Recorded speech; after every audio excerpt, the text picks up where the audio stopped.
Welcome बच्चों।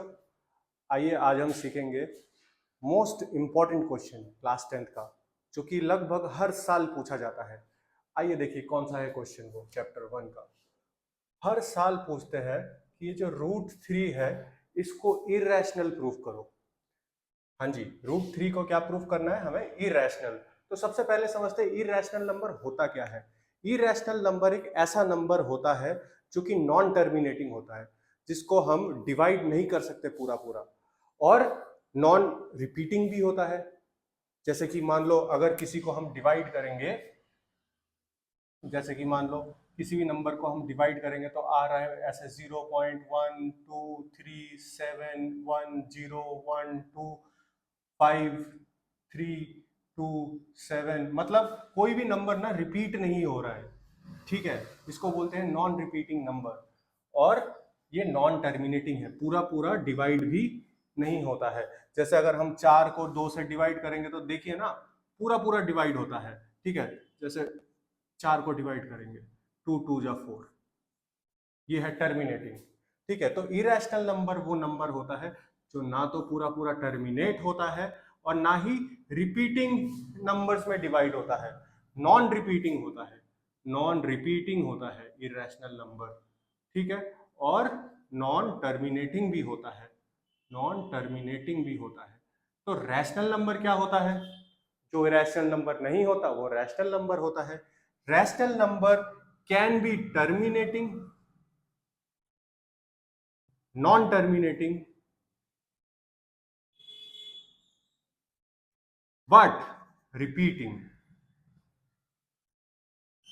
ठीक है, टर्मिनेटिंग नंबर हो सकता है रैशनल नंबर, जैसे कि ये टर्मिनेटिंग नंबर है। नॉन टर्मिनेटिंग भी होता है बट वो रिपीटिंग होता है। जैसे अगर 1 को आप 3 से डिवाइड करोगे ना, 1 को 3 से अगर डिवाइड करोगे तो पॉइंट लेके 0, 3 3 जा 9, फिर 1 आ गया 0, और ऐसे 3 3 चलता जाएगा अप टू सो ऑन।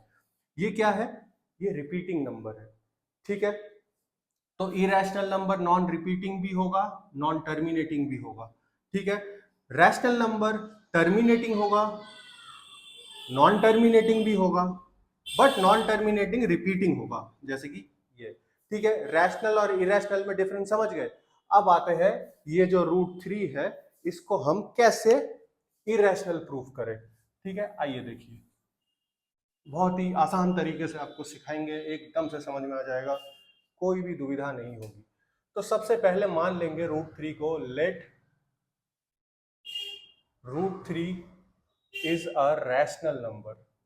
ठीक है, उल्टा मान लेंगे, हमें इरेशनल प्रूफ करना है ना, तो पहले झूठा मोटा मान लेंगे कि नहीं ये रैशनल नंबर है, झूठा मोटा मानेंगे। ठीक है, ये एक रैशनल नंबर है। तो अगर रैशनल नंबर है तो उसको हम P अपॉन Q के फॉर्म में लिख सकते हैं। ठीक है, और ध्यान रखना ये P एंड Q जो है को प्राइम नंबर है, को प्राइम नंबर। ठीक है, अब को प्राइम नंबर का मतलब क्या है? जिसका HCF 1 हो। ठीक है, को प्राइम नंबर वो नंबर जिसका HCF 1 हो। HCF 1 का मतलब ये जो P एंड Q है ना, ये P एंड Q को सिर्फ 1 डिवाइड कर सकता है। ठीक है, सिर्फ 1 डिवाइड कर सकता है, ये ध्यान रखना।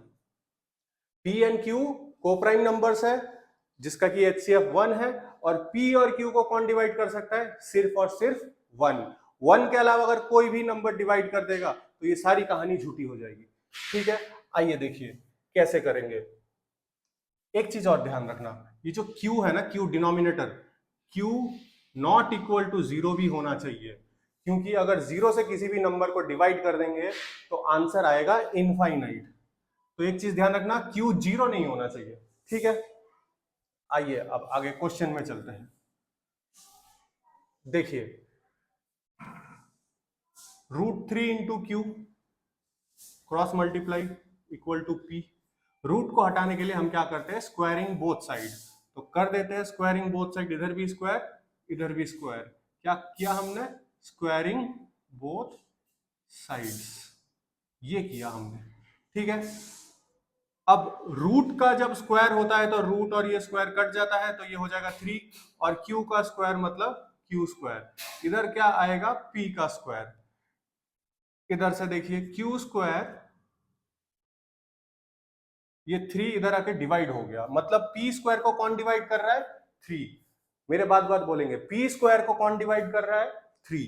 अगर पी स्क्वायर को 3 डिवाइड कर सकता है तो पी को भी 3 डिवाइड कर सकता है। लिख दो यहां पे, if P square is divisible by 3 then P is also divisible by 3।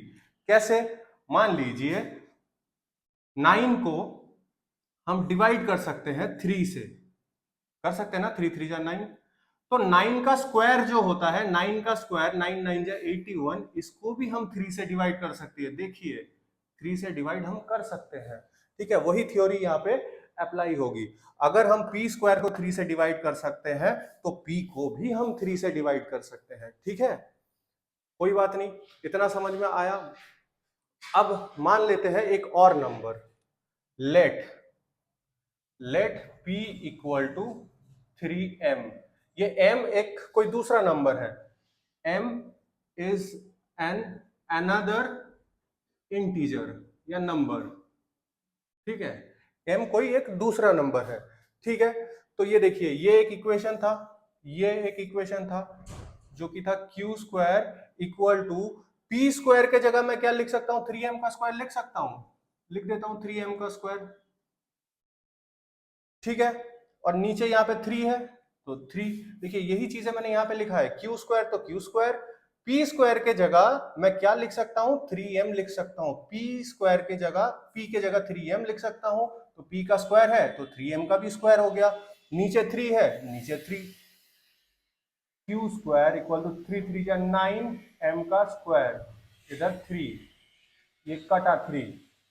अब देखिए यहाँ पे क्या आया, क्यू स्क्वायर, यहां पे लिख देता हूं, Q square equal to 3m का स्क्वायर, ये आया ना।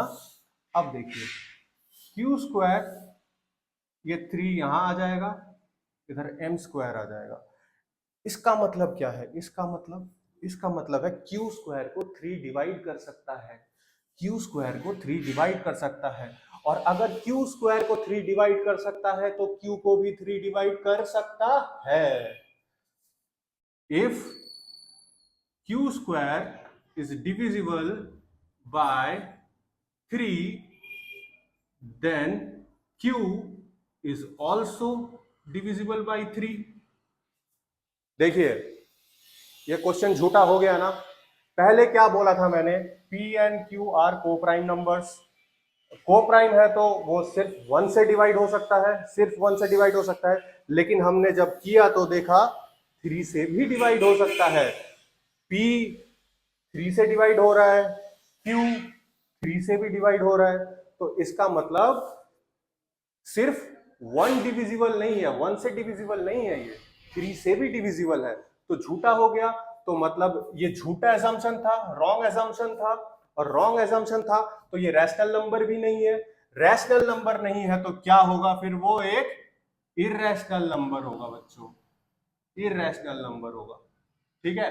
लास्ट में ये तुम लोग लिख देना कि hence √3 is an irrational number due to wrong assumption, ठीक है बच्चों, थैंक यू।